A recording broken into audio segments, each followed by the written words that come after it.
Hello and welcome to your in-depth weekly horoscope for week commencing the 19th of September. This is for the Sun or the Ascendant. I'm going to give you the broad themes to look out for, but please stay with me. I will then dive deep to give you in forensic detail each of the 12 zodiac signs from Aries through to Pisces. Now, this week could be described a bit like a sports match, a game of two halves, or a week of two halves. The first half of this week has a very strong resemblance to the energies which played out last week. That angle between the Sun and Pluto, very much a transformative aspect, that reaches a peak on Monday and lasts through to midweek.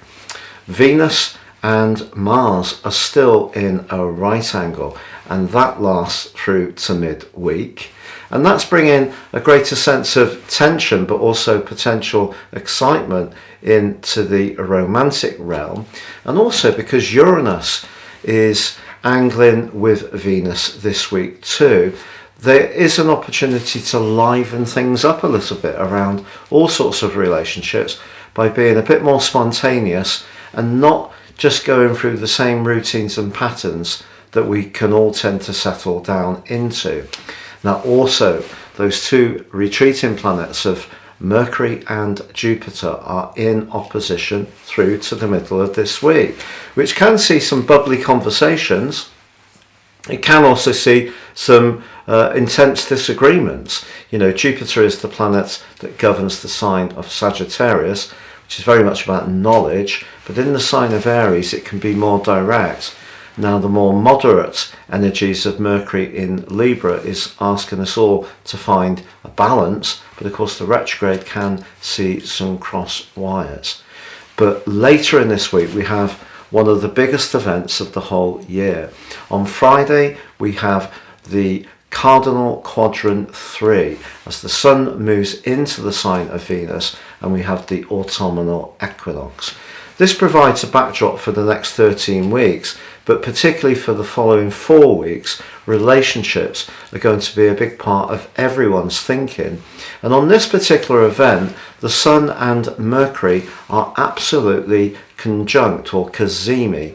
So I think important to really take the whole concept of relating seriously. And that doesn't, of course, mean just saying what we want or how we feel. It means being able to listen to other people, but crucially comprehend where they're coming from if they tend to have a different approach to ourselves. And then on Sunday, we have a new moon in the sign of Libra, which just brings even greater dynamism into our need to relate well. But this one's in an opposition with Jupiter.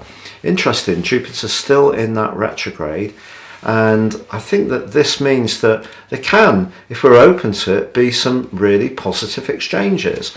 We see lots of people giving their opinions these days, but it's very important to also have conversations and discussions.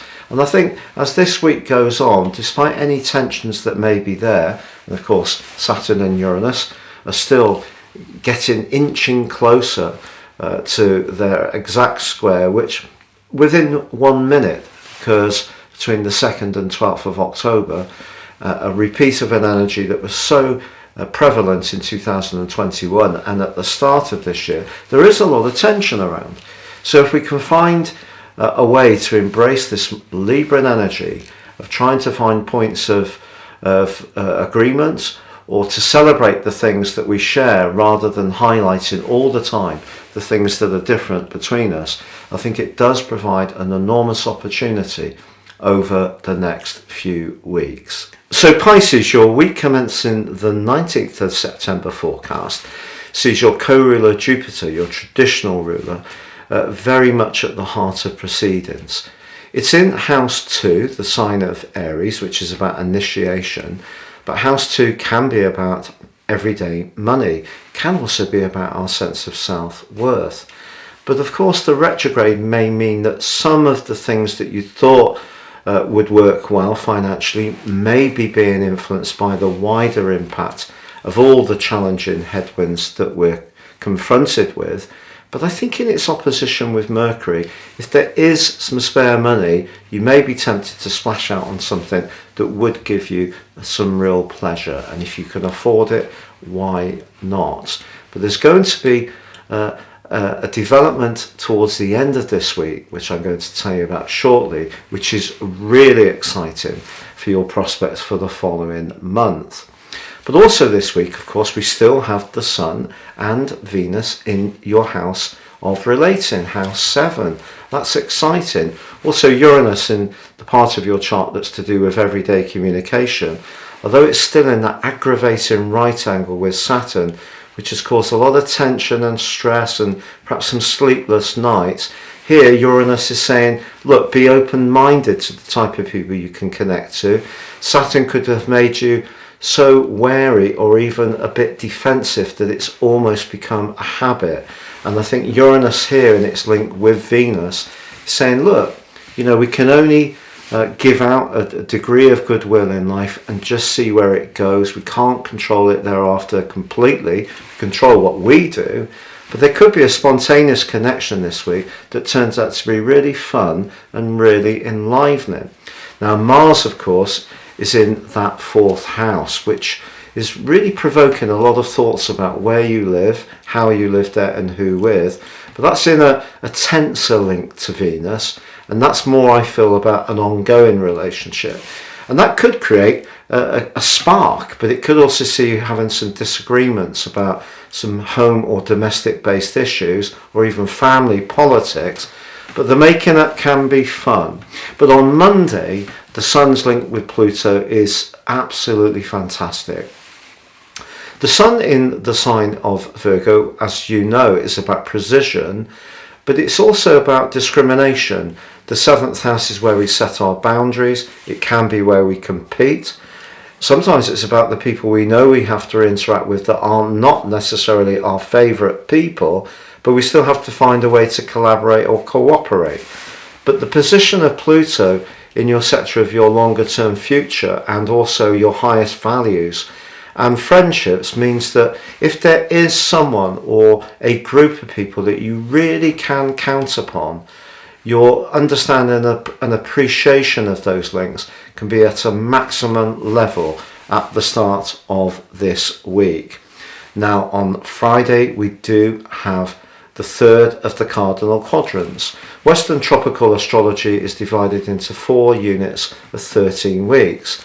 The new year begins around the 20th or the 21st of March with the spring or vernal equinox, and that sees the Sun return from your sign into Aries, and we start the whole process of the zodiac because yours is the 12th and final sign.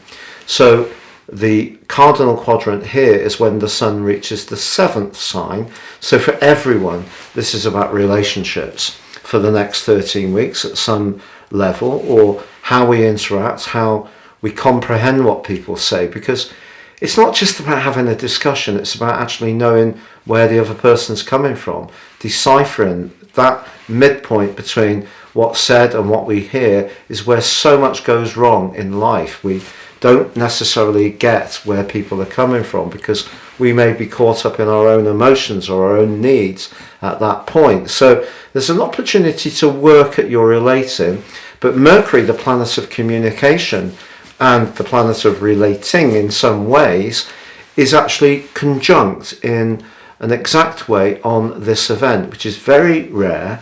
And Mercury, of course, is retreating and it's going to go back into the sign of Virgo, but at this stage it gives you an opportunity to think very, very deeply about some of the different threads in your world. The 8th house can be about change.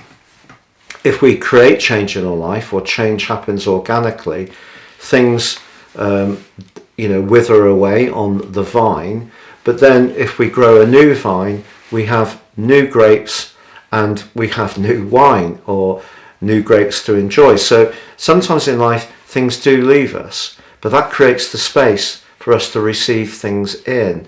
And because Mercury's in the mix, your thinking about all this stuff can be really profound over the next 13 weeks.